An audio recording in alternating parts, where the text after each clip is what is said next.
Hi, guys. Hi, I think I'm on. Hello, everybody. Can you hear me? Are you all there? Hey, hi, Ju. Hello, hello. Okay, hi. Okay, everybody can hear me, I guess. That's cool, super cool. Hey, hi, everyone. This is so nice. Okay, so, well, I'd like to thank you all for being here. So many people I want to say hi to. Hey, great to see you all. Hi, Claudia. Hi, Rodrigo. Hi, everybody. Well, I'm really excited to be here. And I'd like to just, before we begin, I'd like us to negotiate something.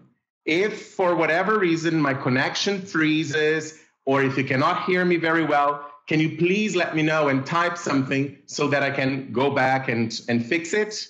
Do you think that's a deal? Yes, thanks, Ju, thanks, Katja, Fabian. Okay, great. So we have a deal. I'd like to thank Disal very much for this invitation. I'm super excited. And I'd like to thank each and every one of you for being here. So today we're going to talk a little bit about games, right? The video is slow, okay. We're going to talk a little bit about games, but we're going to look at games from a slightly different perspective. What does that mean exactly? In my opinion, games have been used in classrooms in a rather informal way most of the time. And my objective with you guys today in this webinar is to delve a little bit more into the reason why games can be very powerful as a teaching tool, and discuss a little bit the theory behind the use of games. Okay, so let's look a little bit at what we have for today. So I'm going to start by telling you why we use games overall, the advantages of using games, because of course I'm a big fan of games. We will discuss how to choose games. So what criteria can we use? How do we go about the choices of games that we have? How do we develop language, or what kind of language we can develop through games? And then a wrap up.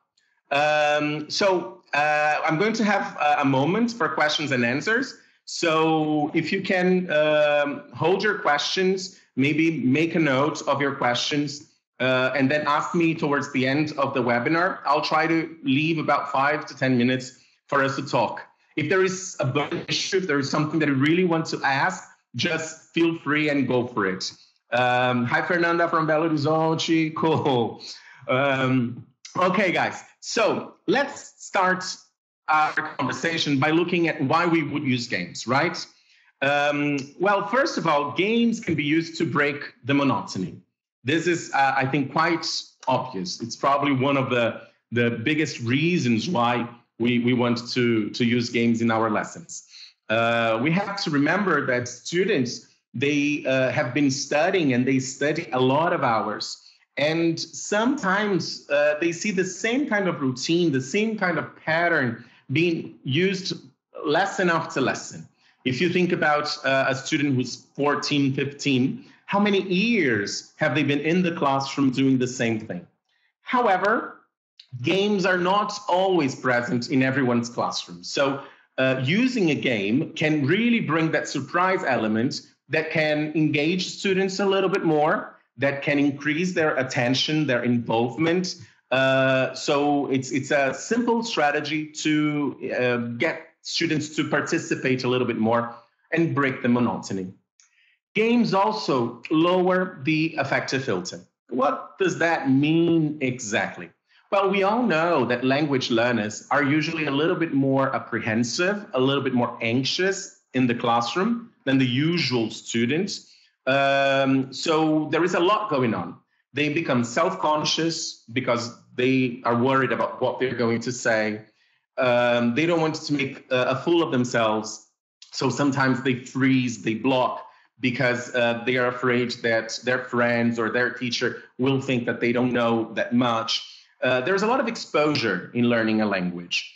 The good thing about games is that language becomes what it's supposed to be. That's the beauty of it. Languages are used to communicate something. As it turns out, in the classroom, we usually focus on the language, and then we do activities where the language is the objective, the final objective, when we should try to create opportunities for language to be the means to something, so that students stop thinking a little bit about what they are saying and focus more on the message that they want to convey.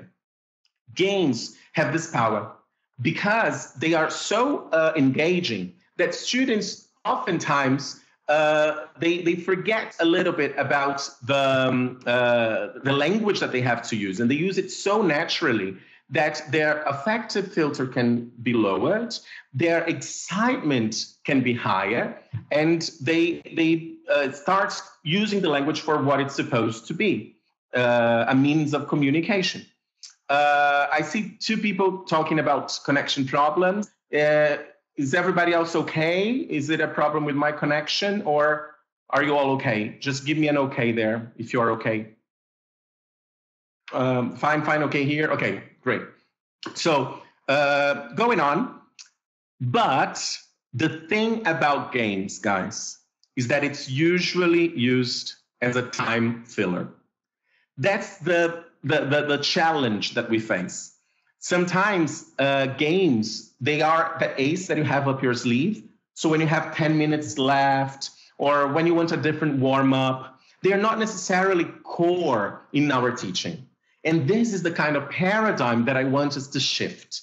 I want us to look at games as a real strategy and not just a marginal activity, as sometimes we do. Does that make sense to you? Do you feel that sometimes we look at games as an extra activity, something that sometimes it's disconnected from the core of our teaching? This is my experience. I used games for many years like this extra activity, this extra thing that was, yes, exactly, fair. I sympathize, me too. For many years, games were just like, oh, I have this game. And they were not necessarily connected with the main objective of my teaching. And yes, students, they perceive this, Luana, very good point. Students, they ask, hi, Carol. Students ask for games because they see this as something that is breaking the monotony. So they see this as something that is supposed to fill a gap there. And it's our responsibility as teachers to turn the game into something that is more strategic. And how do we do this exactly?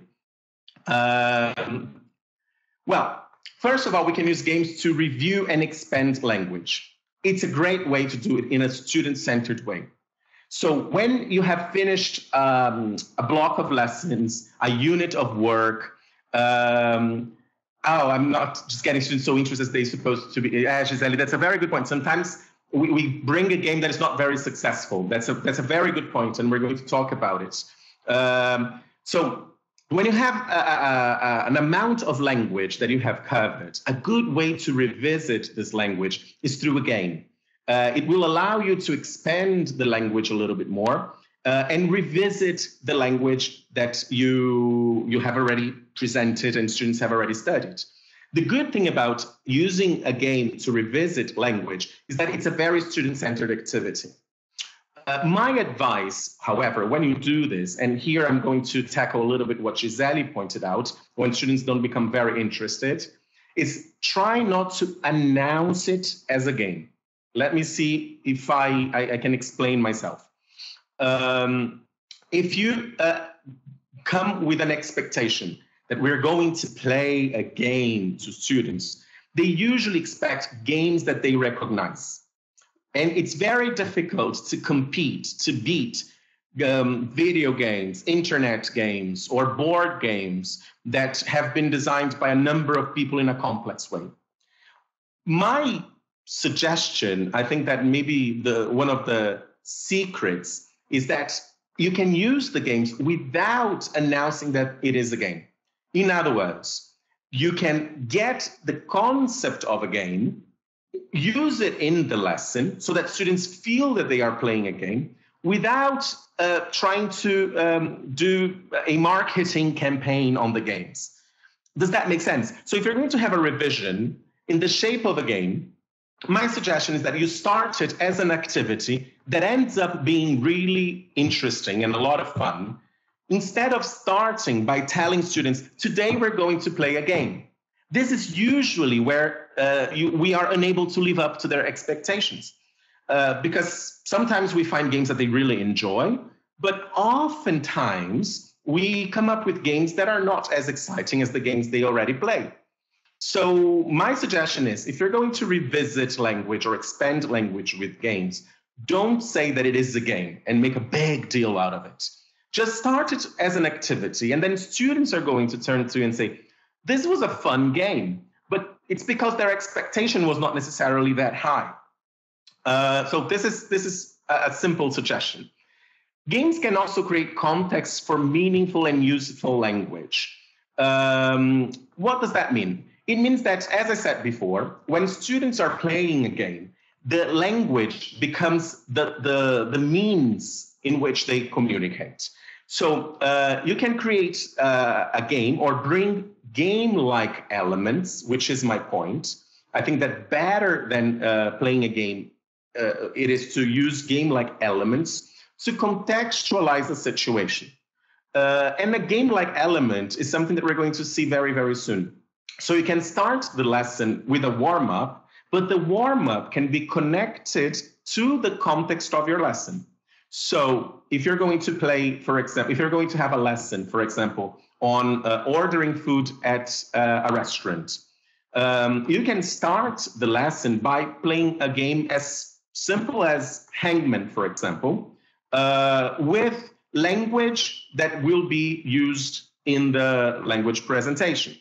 However, I would like to point out that I have serious reservations regarding the use of hangman in class. And I'll tell you why. I think that if you're going to use hangman in class, it is very important that you adapt the game. One of the problems when using games is that the time is not really being used very wisely when it comes to production. I'm a productivity freak. I think that every moment of the lesson needs to be very productive. So if you're playing hangman, what usually happens is that students are going to pronounce one letter, one at a time, and are not really going to engage in meaningful communication. But you can adapt hangman to use it as a tool to contextualize the lesson. I'll give you an example. You can have, for instance, different groups working together, and you give each group a topic that will be dealt with in the lesson. For instance, in one group, you tell them if it's a restaurant lesson, in one group you tell them drinks, your topic will be drinks. Your topic will be food. Your topic will be desserts. And then they have to come up with a hangman themselves. And they need to negotiate which word they are going to use as part of the hangman.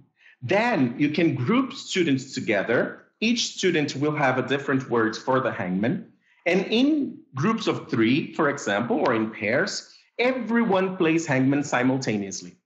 And they need to negotiate the actual game, such as it's your turn, this is not the letter, you got it wrong, you got it right. And then because they are working in smaller groups and they prepared the game themselves, the contextualization for the lesson will be more meaningful and there will be more communication. Does that make sense to you? Do you think that's a good idea? It's a simple strategy to change a very popular game. What I usually have reservations about is the traditional hangman with the whole group. I always find that the time could be used a little bit better in that case. Well, another advantage. Great, thank you, guys. Okay, great. Give me feedback so that I know if I'm speaking nonsense. Well, language learning can be perceived as fun. I think that as English teachers, we are usually more open to fun classes than sometimes other subjects. I think that we are usually the fun crowd. I think if I think about my English lessons in the past, My English lessons were usually, maybe it's because I liked English very much, but I always had very interesting, dynamic, funny teachers. So it is very easy for us to get the games and maximize the power of fun in the lesson. Always reminding ourselves that the language class is usually a very stressful environment for students. So definitely one of the biggest advantages of using games in class is that we can lower their affective filter, their anxiety, and they will have more fun. And learning with fun is extremely powerful. I think we underuse this actually. Well, we, through games, oh, great, Jefferson, yes, the productivity with Hangman, yeah, great. Another thing that we can do, or another advantage for the use of games, is that it builds class cohesion. However, and I will talk a little bit more about it today, we need to be very, very careful with the idea of competition. I have a very, very strong take on this. I think that life is already extremely competitive as it is, and the world will naturally teach you to be competitive. I think that what we usually fail is to teach our students how to collaborate, how to work together, how to respect each other, how to be a cohesive group. If we can change games that are competitive into what I call, not I, it's not me, what people call collaborative games, I think that we will be doing them a huge favor. But you can only build class cohesion if the games are collaborative. I'll talk a little bit more about collaborative games very, very soon. But I just want you to bear in mind that our natural urge, our instinct, is to think about competitive games. I'm not a big fan of competition in the classroom, especially in the language classroom. I think that it is harder to think of a collaborative game. It is, but it's much more powerful. And as educators, I think that we're doing a better job this way. And as I mentioned before, it also breaks the routine, right? So the monotony of what is predictable is broken a little bit. So far, so good, guys. Let's move on then to what games are. Yeah, okay, great. You're all with me, great. So for us to, I mentioned when I use games in my classes, I realized that I have to use in the language, they feel motivated. Yes, Lucimara, that's so true. Because when you're using games in class, the students are focused more on the game itself, especially if it's a fun game. And then they're less afraid to make mistakes. Very good point. So we've been talking about games, but what are games exactly? And when I decided to research a little bit more about games, the definition of games for me, the actual definition, was a discovery. And I'll tell you why. Because the moment we understand what games are, the meaning of games, we are set free. Because we usually look for games that are existing games, right? And sometimes we disregard activities that can be adapted to feel like games. What do I mean by that? According to this definition by Huizinga, a game is a voluntary activity performed within a predetermined time frame and a specific place, following a set of consented rules that are mandatory, with a clear objective and a feeling of tension and joy. Why do I love this definition so much? Because almost any activity can be turned into a game. And then, as teachers, we have more flexibility. We no longer depend on the existing games that you have to lift from a book or from a website, changing the class upside down, or adding something that is not connected to your lesson. How does that work? Let's start with game-like activities. Yes, very good, Fernanda, absolutely. So how do we do this? Let's start by looking at the feeling of tension, together with a predetermined time frame. If you want to add a game-like element, that feeling to an activity that you have with your students, give them a time limit. I'll give you an example.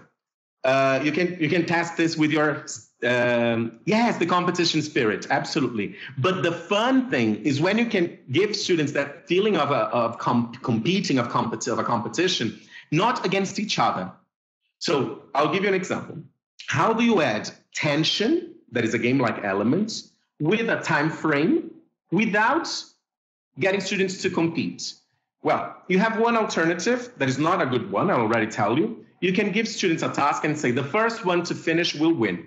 Competition, not very good. When you have a winner, you have a loser. Some people are going to say, yeah, but students need to know how to lose. I will say, there is plenty of losing already in everything that they do at school and in the world. They also need to learn how to collaborate. So I prefer that. My suggestion to adapt this and give students a feeling of tension and focus on the time frame that they have is give these instructions and try this tomorrow and let me know. Okay, guys, everyone needs to finish this in 2 minutes. And if somebody is behind, you can help that person. So you have 2 minutes as a group to finish this task.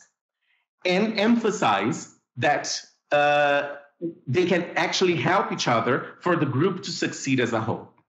I've done this many times, and the kind of collaboration that you find is really, really, really beautiful. Another example, you can get students to race against the clock, for instance. Give them 2 sets of instructions to try. For example, the first one, you say, all right, guys, so let's fill in the blanks. And then students are probably going to look at each other and say, oh, do you have a pen that I can borrow? What's the page again? Try to give the same instruction. That's not a very good finger. Try to give the same instruction, the same instruction for the same activity, but in a different way. For instance, guys, let's do this, but you have 1 minute to do this. They will immediately engage in the activity. They have no idea what is going to happen if they don't do it in 1 minute. And it doesn't matter, but it's human nature. The moment you say, you have 1 minute for this, the adrenaline, the tension that is built up gives that feeling of a game. I love what Lucimara said about not using winner, and we'll talk about this very soon. I personally don't, not even the Oscars, they say the winner is. Even the Oscars, they have evolved to the Oscar goes to. So why emphasize the idea of winning, right? And setting time, as Henrique mentioned, that's great. Give them a time limit, they will immediately engage. So if you look at this, if you look at, you need to have clear rules. You need to have a determined time frame, a very, very clear objective. You need to do something. And you can build the tension together with the joy. If you have these elements, there are many things that you can do to adapt an activity that is part of your lesson, not an extra activity, but an activity that is logically sequenced in what you want to achieve to make it feel like a game. Luana, if you try it tomorrow, let me know how it goes. Send me a message, okay? All right. So my point is games have specific features. So you don't need to have a game. You can have the feature, and then you can multiply it and adapt it. I think that there are 2 big messages that I want to send to you guys today. The first one is that this is very liberating for us as teachers, that you don't need to depend on an existing game from a shelf, from a book. You can create your own game-like experiences.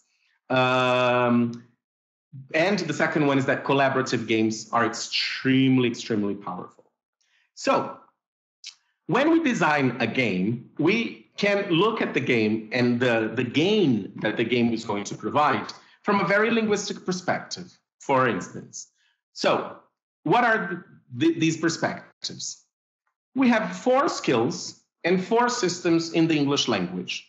The skills are listening, reading, writing, and speaking. The systems, grammar, lexis, pronunciation, and discourse.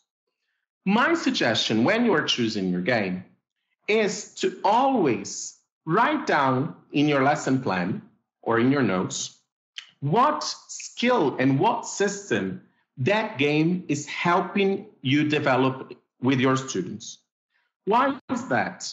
Because the moment you realize that this game really focuses on speaking, or it's a great opportunity to consolidate discourse management, or there are pronunciation features that can be highlighted through the game, the way that you organize the game, the feedback that you're going to give, they all become more powerful and more integrated, so that the game becomes a real teaching opportunity and not just something that is marginal to the lesson. Yes, and then students are going to ask you for your own games, as Gisele pointed out. I had a group once, guys, I'm going to tell you a story. I had a group once, and I adapted an activity with game-like things, and I didn't even realize that I was creating a game. So I gave them an activity with some rules and time limit, and it was a very, let's say, difficult group. I know that's not very politically correct, but it was difficult to get them engaged. I had tried official games before, and they always rolled their eyes, huffed, puffed. So I said, okay, fine, I'll do this activity, but I'll add an element of fun. 2 lessons later, this group turned to me and said, Vinnie, can we play that game again? And I asked them, which game? Oh, the game that we played when we were learning whatever, can and can't. And I was like, oh, that game. And they asked me, what's the name of that game? And then I had to come up with something on the spur of the moment, because the game didn't really exist. It wasn't officially a game.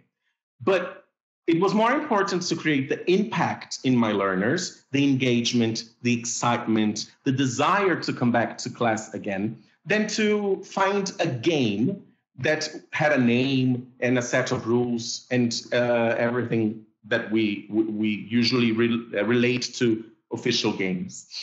I was talking about creating games with dictionaries. That's also a great thing that you can do. There are many games you can play with dictionaries, and you can create your own. Absolutely. And then if you look at the game and how it relates to the listening skill, reading, writing, speaking, or grammar, lexis, pronunciation, and discourse, you can maximize the power of the games from a language perspective.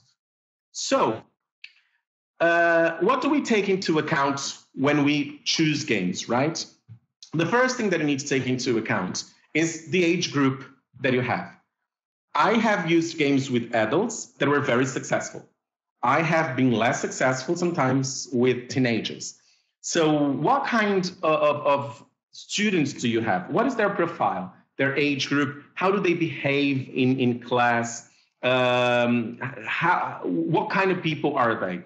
What else do you have to take into account? What is your teaching and learning objective with that game?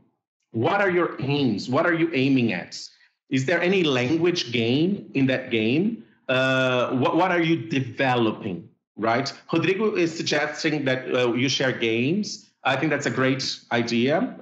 So we can think of ways for us to do this afterwards. How do you assess the relevance of a game as well when you choose the game? I think that the first question that you need to ask yourself is if the time, as I mentioned before, if the time of your class is being used wisely, if everyone has the opportunity to get involved with the language by listening or by speaking or by writing and reading, but that everyone is busy at the same time. Also, you want to see if the game, in my opinion, generates collaboration. I think that a relevant game will generate collaboration.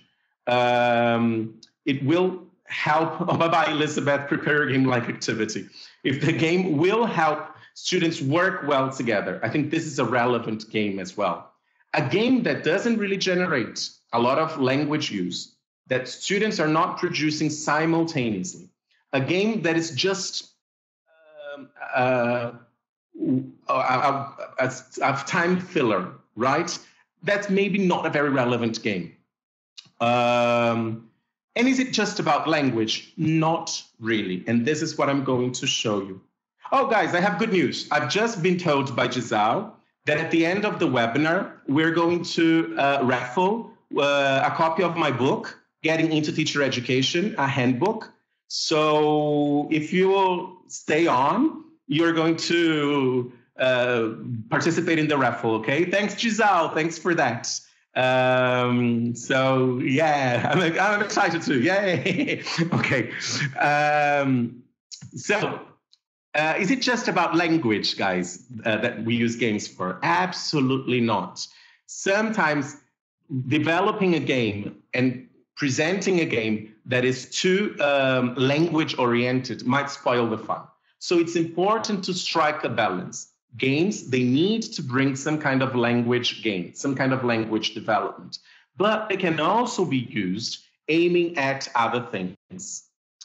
For example, you can choose a game to foster rapport, motivation, and help lower the affective filter. This is something that you can do in your lessons consciously in order to increase the level of participation of students and create a safe environment.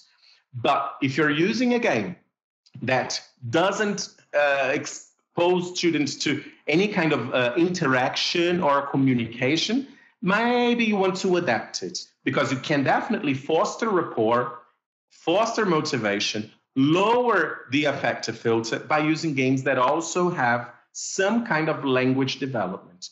And language could be developing speaking. It could be vocabulary related. It is a very broad perspective. So let's always try to think, okay, this is a great game. It helps with rapport, motivation, but maybe I can add an extra challenge to make it a little bit more fluency oriented too, or to help students focus on grammar, for example. Oh, Fernanda, thank you. You read the book. Thank you. So if we want to use games to promote opportunities for collective learning and developed students as citizens, I go back to what I said previously. And this is something that I'm very, very passionate about. I think we should all try cooperative games. I don't know if you know it, but I have observed a lot of teachers in my life. I'm a CELTA tutor, I'm an ICELT tutor, Delta tutor. I've done teacher training courses in many places. And what I usually see is that teachers tend to prefer, and it's not a conscious decision all the time, okay, guys? It's just something natural. We tend to prefer competitive games. I know for myself as a teacher for many years, I really thought that competition was a great thing in class because students were really committed. Because when you tell them that there will be a winner, if there will be a prize, then whoosh, they get super involved. But we need to think about the final outcome. They might get involved during the game, but for every winner, there is a loser. Again, you can say, but Vinnie, it's part of life. They need to learn how to cope with it. Fair enough. But who's teaching them to collaborate? How much collaboration do we teach? I've had students who felt extremely demotivated, who really were disappointed because they couldn't really deal with losing. And as an English teacher, sometimes I don't have the time to take care of every individual student and some of their needs. Sometimes you have 20, 25, 30, 35 students in a classroom. And if you have 2, 3, 4 students who feel devastated because they didn't win a game, because they feel like losers, you can't really say, oh, it's their problem, right? So if we can turn a game into something that is collaborative, we don't have to worry about dealing with this very difficult aspect of life, which is learning how to lose. Because guys, you know, I'm almost 40 and I still don't think I've learned how to lose well, right? I still feel sad. I still feel really upset when I lose a game. And I think I'm fairly mature. So I expect that from students, right? Especially if we can turn them into people who collaborate. It is a bit harder. It's harder to find games that are collaborative games because in history, in our life, we have been exposed to a lot of competitive games. So what I want us to think about is how we can bring collaboration to class through games. Why? Because first, they are fun for everyone. Everyone is having fun. And at the end of the game, everyone has had fun. They give all the players a sense of achievement because they built something together. So it's not something that belongs to only some of the students. But it's a feeling, a sense of achievement that is shared by everyone in class. They teach other skills that go beyond language. They teach how to share and how to trust. They teach how to accept differences. Sometimes in competitive games, we are unconsciously encouraging students to look at differences as something negative. If they have to choose their teams, for example, I mean, I was last to be picked for pretty much every game in my entire life, where whenever there was a football game at school and people had to choose who their team was going to be and their players, I was usually the last one. And, you know, that's not a very good feeling, guys. I'm sorry. You learn how to deal with it. But can we maybe create a situation where we accept the difference and see that everyone can make their contribution somehow? I think that as educators, we do the world a much bigger favor if we encourage people to look at the differences and cherish the diversity instead of labeling each other as you're strong, you're weak. I want to have you in my team. I don't really want to have you in my team. They also show cooperative games. They also show how we can root for the other people's success and not just my own. If we devise a cooperative game that is really focused on mutual help and mutual support, they really root for each other. And I've seen some beautiful lessons with cooperative games where students who were a bit shyer or who were a bit less outgoing were really involved by their peers because the game was so cooperative that everyone was giving them full support in spite of their quieter personality, for example. And cooperative games, they can develop self-esteem.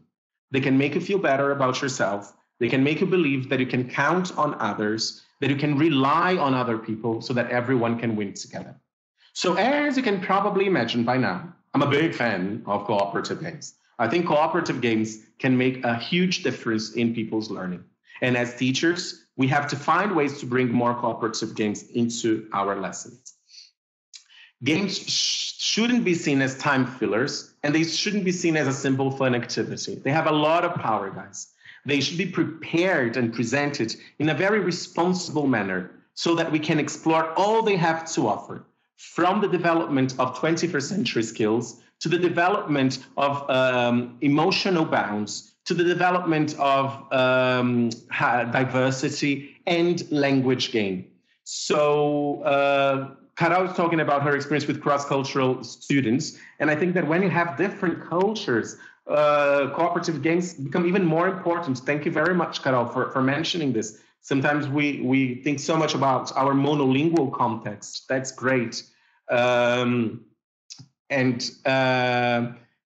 Lucimar is talking about using evaluation moments through games. That's absolutely fabulous. Great idea. So games have a lot to offer us. They can be really fully explored in many, many ways. So my suggestion here is let's try to prepare our classes thinking strategically about the game that we can add, instead of preparing the lessons and then choosing a game that you can add to the lesson. Let's try to find ways to make games more central to the teaching, thinking about the 4 systems and the 4 skills that we can develop through games, and thinking about how we can help students collaborate with each other and develop these skills through games. Oops, my bad. So, in summary, games need to be carefully chosen and they need to have very clear aims. They should have a language and or an educational focus. I like the combination of both, and I think we can have both. We can have both a language gain, and when I say educational, I say in the broader term, right? Developing citizens, developing better people, developing skills that go beyond the language use itself. Yes, that's a very good point, Henrique. Games need to be carefully chosen and need to have clear aims, because then they can be used in the middle of the lesson and not just at the beginning or if you have time left. some fascinating lessons that I've observed. I don't think I've been able to teach classes that were as interesting as the one I saw, but I saw some very, very interesting classes where the game was the main character of the lesson. The lesson revolved around the game. So it wasn't just a marginal activity, but it was the main activity of the class, the main task. And I find it beautiful because as you could see, there are lots of advantages to it. And now we talk a lot about gamification. We talk a lot about design thinking. There's a new trend talking about games, right? I've been a fan of games for a very, very long time. And I'm really happy to see that a lot of people are now trying to bring games into people's experience overall, especially their learning experience. Now, if students are playing a game, they're probably producing something. So we need to remember to give them language for the task. Why? What do I mean by that? Sometimes you have a fascinating game. And then when you present the game, you realize that students are speaking Portuguese. Do you know why sometimes it happens? Because sometimes they lack the words for the game itself, as we call it, language for the task. Like what? Whose turn is it? It's my turn. You're cheating. Please roll the dice. So there are specific expressions that are related to the genre of games. And we need to equip students with these expressions so that the game can flow more naturally in the target language, in English. So sometimes we forget to do this. We offer students the opportunity to play a game, and we forget that they might need language that is not the language in the game, but the language that surrounds the game. A suggestion that I can give you, maybe you can have a poster with useful language for games, and whenever you have a game activity, you can bring the poster for students to refer to. Ju is asking, how do you pre-teach it? I think that this is something that you can build together with students lesson after lesson. So maybe you can have one moment where you can elicit from students, how do you say this, that in a game situation, and you can keep a record and go back to it because it will be very, very meaningful. And it is a very meaningful thing to know, right? Because if students are playing a game with people who don't speak Portuguese, this is exactly the kind of language that they are going to need. So it's very, very meaningful. And I like the idea of going back to it on a regular basis. Every activity can be turned into a game, guys. I think this is one of the biggest messages that I want to convey. It doesn't need to be a game from a website. It doesn't need to be a game from a book. Everything that you do in class can have an element, as we saw before, that is a game-like element. And you can involve learners much, much more. Whenever possible, let's try to turn competitive games into cooperative games.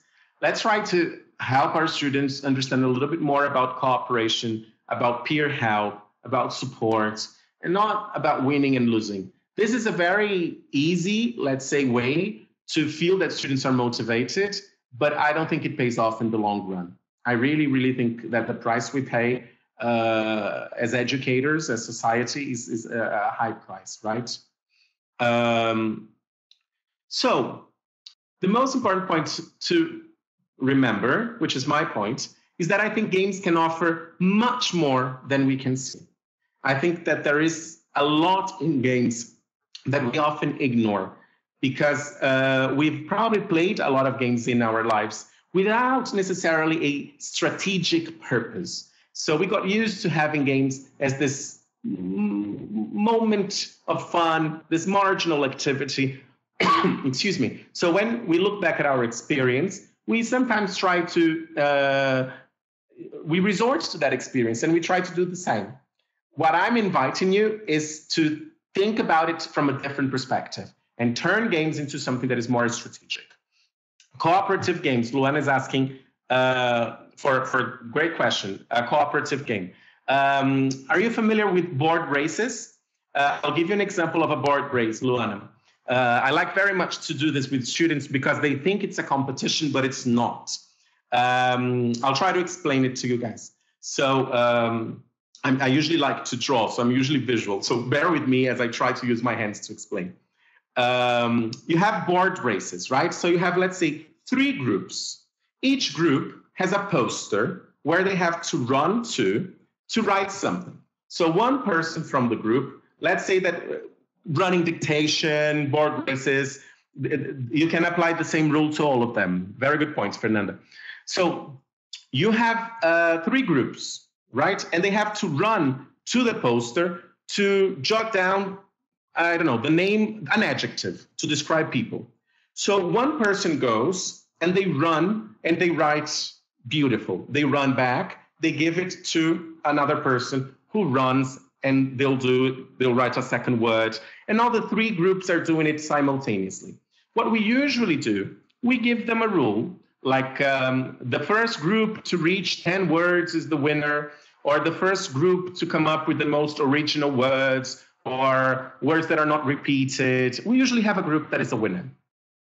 What I like to do with an activity like this, I tell the groups they'll have to run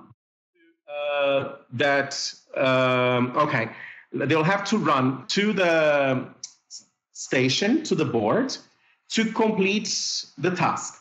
And I tell them that it is interactive whiteboards. Henrique, try to use pieces of paper on the wall. You can use pieces of paper on the wall for this, okay? Use another wall in the classroom, 3 large pieces of paper for students to run to. So you tell them, guys, all of you together will have 3 minutes to come up with 45 adjectives. I don't know, that's too high a number. To come up with 20 adjectives to describe people. What they usually miss, guys, is that you've said all of you together. So they start playing the game as if it were a competition. But when somebody thinks that they've won, you have to say, well, but we don't have 20 adjectives there.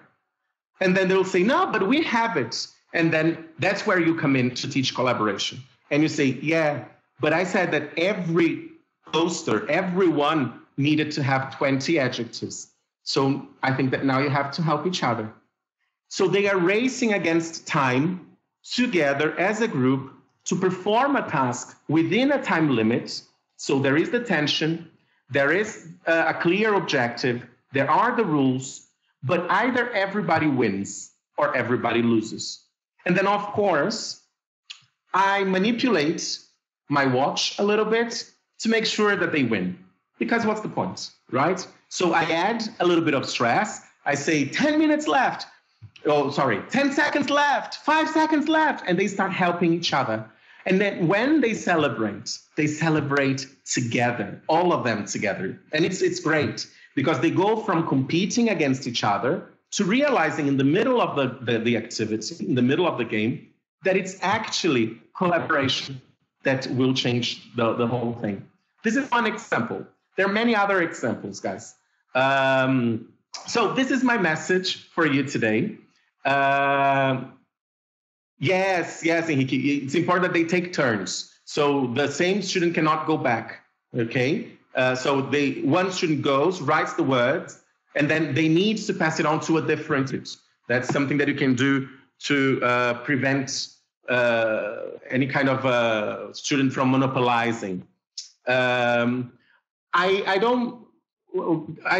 didn't really prepare to send these ideas to you guys, but I would love to see you. Thank you, Manuel. Thank you very much.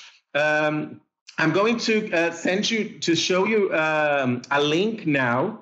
I can't. Can I? Yes. For you to visit. Oh, sorry. My website. I have a company, a startup company, and you can learn more about it there. Okay, guys. So I would love for you to visit my company there. I hope it will show to you. Okay. Thanks, Lucimara. Thank you. If you click there, you will get to know Troika, which is my company. Okay. So I would love you to visit the website and give me some feedback. I'll leave it there for a second. Guys, if you have questions, bring them on. This is a good moment for questions. Oh, and by the way, the result of the raffle will be announced in my next webinar, okay? It is on the 17th of April. I have another webinar with Disal, and then we're going to say who won the webinar. Guys, do you have any questions or feedback, any comments? I would really love to hear from you a little bit. Thank you, guys. Thank you so much. I mean, it's been fun. Yes, the video will be recorded. My book is called Getting into Teacher Education, a Handbook. It was published with Cengage National Geographic Learning. Do CELTA or Delta tutors usually accept competitive games? It's a very personal perspective, Ju. We accept it because it's a valid tool, but I personally like to always raise awareness of the importance of cooperative games in my CELTA and Delta courses. I like to do this very much. How about shy students? Oh, guys, let me give you my YouTube channel. Are you following me on my YouTube channel? I'll give you my YouTube channel where you can find some videos. I usually give tips on teaching, and I also talk to students. So take a look, subscribe to my YouTube channel to follow my videos. I'll give you the link now. The name of my book is Getting into Teacher Education, a Handbook. Getting into Teacher Education, a Handbook, okay? So I can see that Henrique has already subscribed to my YouTube channel. Thank you, Henrique. I hope you like it. Give me feedback. There was a question here that I didn't answer about games for assessment. I think games for assessment are great. I think lower anxiety level. I think that students forget that they are being assessed, and the use of language is much, much more genuine. I really, really encourage you to use games for assessment. How do you deal with the ones who are not willing to play? Is Gisele's question. Gisele, this is a very interesting question. What we need, yes, it's the one that I wrote with Catarina Fabiano. Absolutely, my beloved co-author, Catarina Pontes. Guys, if students don't want to participate, one of the rules of games is that it's a voluntary activity. So this is a bit controversial, it's a bit sensitive. But my perspective is if students don't want to participate, they can only watch, because otherwise the whole purpose of using the game goes down the drain. It's not effective. It needs to be voluntary. So I think that this is my opinion about students who are too shy. And from my experience, what usually happens, they start observing the game, then next thing you know, they are participating. Because if it's engaging, if it's fun, if everybody else is doing it, they participate, even if their participation is a bit smaller. So that's what I would suggest. Ju, Kahoot, well, I'm not familiar with Kahoot. I'll get back to you afterwards, I guess. Is that the one that controls discipline, the website? I'm not familiar. I'll look it up and I'll get back to you. Guys, on my website, you will find my email address as well, but I also have it here for you with questions and answers. So this is my website. Thank you so much. Carol, it's great to see you again. I really hope I can see everybody else on the 17th of April. Please tell your friends. I'll be here with Disal again. I loved being here with you. This was probably the best kind of thing that I could do on my Tuesday, by far, to be in touch. Can you just very quickly tell me where you're from? I would love to have an idea of your cities. Presidente Prudente, Campinas, Belo Horizonte, Rio de Janeiro, Brazil, Londrina, São Caetano do Sul, São Paulo, BH, Rio Grande do Sul, São Bernardo, capital, São Paulo, João Pessoa, New Jersey, Franca, Lençóis Paulistas, Tibau do Sul, Windsor, Ontario, that's very nice. Mossoró, Rio Grande do Sul, sorry, São João del Rei, Porto Alegre, Barbacena. Guys, I'm from Santos, originally born and raised, but I'm a Paulistano at heart. The next webinar is going to be about? That's a very good question. I don't remember what the next webinar is going to be about, Carol. But I love Santos too, Ali. I love Santos too. The next webinar is going to be about, maybe I have it somewhere. Marcelo, do you remember what the next webinar is going to be about? I'm asking the universitários for help. Araguaína, wow, guys, this is so nice. You guys are fabulous. Well, Marcelo is going to tell us. See you in BRAZ-TESOL. By the way, guys, if you're going to Caxias do Sul BRAZ-TESOL, I'm definitely going to be there. Definitely going to be there. I really hope I can see everyone there.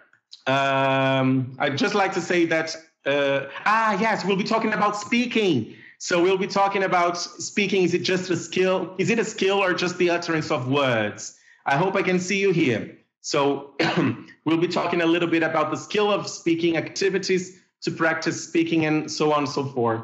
Well, I guess I'll say goodbye. Thank you very much.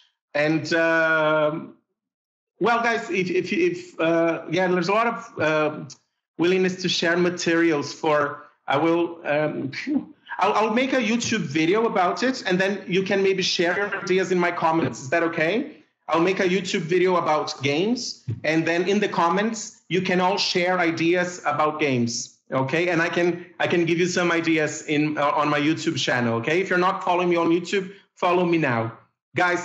I was really nervous. This is so exciting, so much going on, but you made it perfect. Thank you very much. Have a lovely, lovely night. I wish you all a fantastic week filled with teaching, with a lot of games, game-like elements, fun, tension, joy. And I look forward to seeing you very, very soon. Bye, guys.